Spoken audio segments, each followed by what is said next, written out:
Ladies and gentlemen, boys and girls, children of all ages, I'm Zon, the Daddy Dev. We did not finish a game. However, what we do have is a feature. For the most part, Plopsis has been super busy. He's the main programmer with work. I've been super busy with a move. I work 7 days a week. In fact, I have to go to work in about 2 hours. And EMKE is also a full-time student. We had a little bit of a communication issue where he didn't realize we were working on 2 game jams at the same time, which is crazy, I know. He thought we were working for another game jam. It's been a jam. Now, even though we did not finish for the Godot Wild Jam 2, we are within the theme with our feature, and let me show you what I mean. Okay, let me click. Okay, so here we go. What it is that all you have to do is basically, well, 2 things. Let's talk about the game and what we wanted to do. Ideally, I wanted to do 6D movement. Unfortunately, Plopsis doesn't know how to program that, and nor do I. I'm a terrible programmer. We need to research this more. So what we have here is basically basic steering for maybe a top-down type of perspective. Now, the cool thing about this is that there are rockets, and there's this really cool arrow, and I mentioned this in a discussion in Plopsis Figure Out How to Program It, where wherever you are in space, you have a nav point, you know where you should be going to. This will be especially important if you're really, really, really, really, really, really far away from the thing that you're supposed to go to. Now, finally, when we get here, we press spacebar, and this is how we meet the theme. It starts a hacking game, okay? With these hacking lasers. See, where is it? Okay, I'm gonna hack, okay?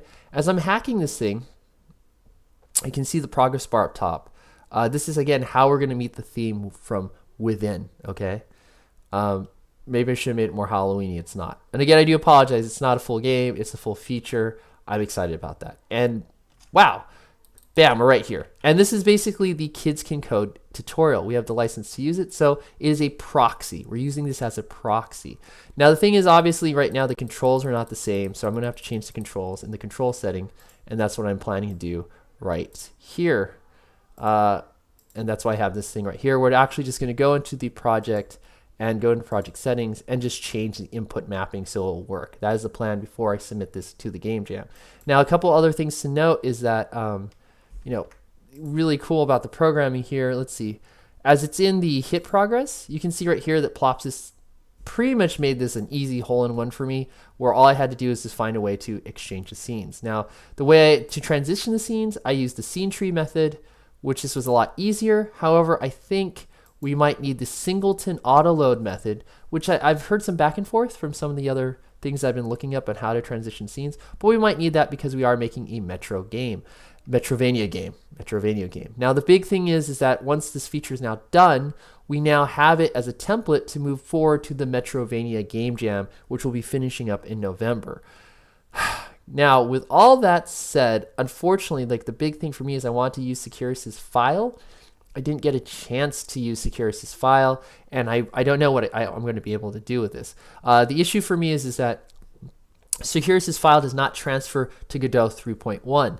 And I love that game. I love everything about that game. However, I can't get it to run. And looking at the logic, I can't get into all the logic and all the syntax and how I programmed it so I can change it. The big issue from 3.0 to 3.1 is there was a change. I got this from the Godot Facebook.